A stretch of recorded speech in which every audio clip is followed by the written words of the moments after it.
दोस्तों, आज का हमारा मोटिवेशन का टॉपिक है patience and will power. Patience and will power. Patience क्या होता है? संयम। विल पावर क्या होती है? इच्छा शक्ति। ये दोनों आपस में एक दूसरे के पैशन पूरक है कि मतलब अगर पैशंस होगा तो ये आप इच्छा शक्ति, अगर पैशंस के साथ में आपको इच्छा शक्ति को कंट्रोल करना पड़ेगा। तो ये दोनों आपस में एक दूसरे के पूरक होते हैं। मनुष्य की जो इच्छा शक्ति होती है बहुत ही मजबूत होती है, और लेकिन इसको नियंत्रित करना पड़ता है। अगर इसको नियंत्रित नहीं करें तो ये आदमी के लिए बहुत ही घातक साबित हो सकती है, और अगर इसको नियंत्रित कर लिया जाए तो ये आदमी का जीवन सवार देती है।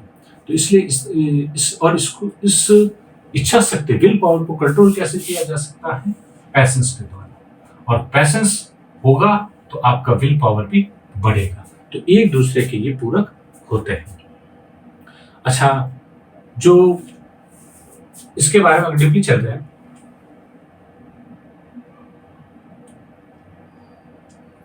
Importance of patience.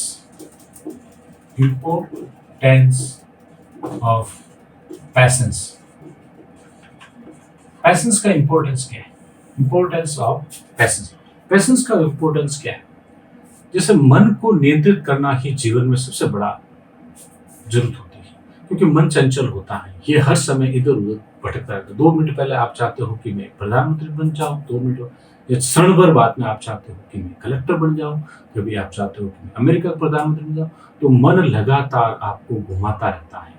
तो इसको कंट्रोल कैसे किया जाता है? विल पावर के द्वारा। आपकी जो भावनाएं होती हैं, जो आपके काम होते हैं, उनको कंट्रोल करना पड़ता है। किसके द्वारा? पैशंस के द्वारा। क्योंकि ये जो विल पावर है, इसी के साथ इसी से हम नए आविष्कार, नए कार्यों या नई चीज के बारे में सोचते हैं, और उनको सोचने के बाद में उनको पूरा करने के लिए एक इच्छा शक्ति पैदा करते हैं। तो विल पावर का लाइफ में बहुत बड़ा अहमियत होती है। कहता है ना, जिसकी विल पावर मजबूत है वो आदमी जिंदगी में कुछ भी कर सकता है। तो विल पावर को नियंत्रित कैसे किया जा सकता है? तो वो संयम के द्वारा नियंत्रित किया जा सकता है। और विल पावर जिसकी स्ट्रांग होगी, पॉजिटिव होगी, तो उस लाइफ में बहुत कुछ कर जाएगा। और अगर विल पावर यही अगर डिपेंड करती है किस पे? Positive and negative.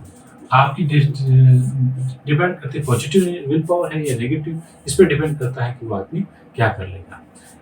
पैशंस के बेनिफिट क्या है? बहुत बेनिफिट है। पैशंस के बहुत बेनिफिट होते हैं, क्योंकि अगर आप अपने आप को नियंत्रित कर सकते हो, अपनी भावनाओं, अपनी इच्छा शक्ति, अपने कार्य को अगर आप अपने आप को नियंत्रित कर सकते हो, तो संसार में ऐसी कोई चीज नहीं है जो आप हासिल नहीं कर सकते हैं। तो इस इच्छा शक्ति को नियंत्रित करने के लिए हमें अपने आप को कंट्रोल रखना चाहिए। अपने मन को क्या करना चाहिए? अपना जो मन है उसको क्या करना चाहिए? कंट्रोल। जितना आप कंट्रोल करोगे उतना ही आपके लिए फायदेमंद होगा। लेकिन वो कंट्रोल से मतलब ये नहीं कि वो इच्छा शक्ति, जो विल पावर उसकी डेवलप हुई है, वो लाइफ में कुछ करना चाहता है, और करने के दौरान ऐसे नहीं वो करना चाहता तो अब मैं आप उसको कंट्रोल करूँ। No no no.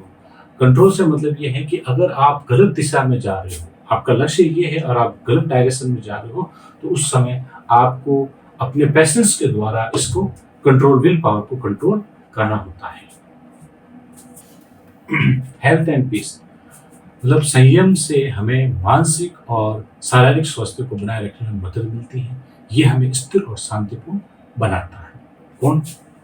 पैशंस क्या बनाता है? स्थिर और शांतिपूर्ण बनाता है। इसके अलावा पैशंस अगर आपका होगा तो आपको अपने संयम से अपने लक्ष्य को निर्धारित करने में आसानी होगी, और अपने संघर्षों में ये सहारा भी आपको देगा। हमारे लक्ष्य को प्राप्ति करने में ये इस पैशंस का बहुत बड़ा योगदान होता है। उसके साथ साथ अपनी जो विल पावर होती है उसका भी बड़ा योगदान होता है। संयम हमें स्वाधीनता का अनुभव कराता है। यह हमें अपने मन में आ रहे अलग अलग या गलत विचारों को भी नियंत्रित करता है, और हमें एक स्वतंत्रता का एहसास कराता है। आपको फ्रीडम का एहसास करना हो तो आपको एक संयमित व्यक्ति होना पड़ेगा, क्योंकि जब आपके मन में विचार आएंगे तो गलत आएंगे, तो उसको कंट्रोल करना भी जरूरी है। संयम हमें जीवन में समृद्ध और सफलता की ओर ले जाता है। ये हमें अभिलाषाओं के प्रति मदद करता है और हमें स्वीकृति और सम्मान प्राप्त करता है। क्योंकि जो व्यक्ति जितना संयमित होगा, वो उतना ही क्या होगा, फ्री माइंड होगा, तो वो अपने नेगेटिव विचार को क्या करेगा, कंट्रोल कर लेगा। और जब नेगेटिव विचार वो कंट्रोल कर लेगा, तो उसकी जो इच्छा शक्ति है, वो डेडिकेशन है वो बढ़ेगा, समर्पण होगा, तो उसकी विल पावर और मजबूत बनेगी, तो वो आदमी प्रॉस्पेरिटी को हासिल करेगा। आशा करता हूँ कि आपको पैशंस और विल पावर का मोटिवेशन पूरी टॉपिक समझ में आ गया।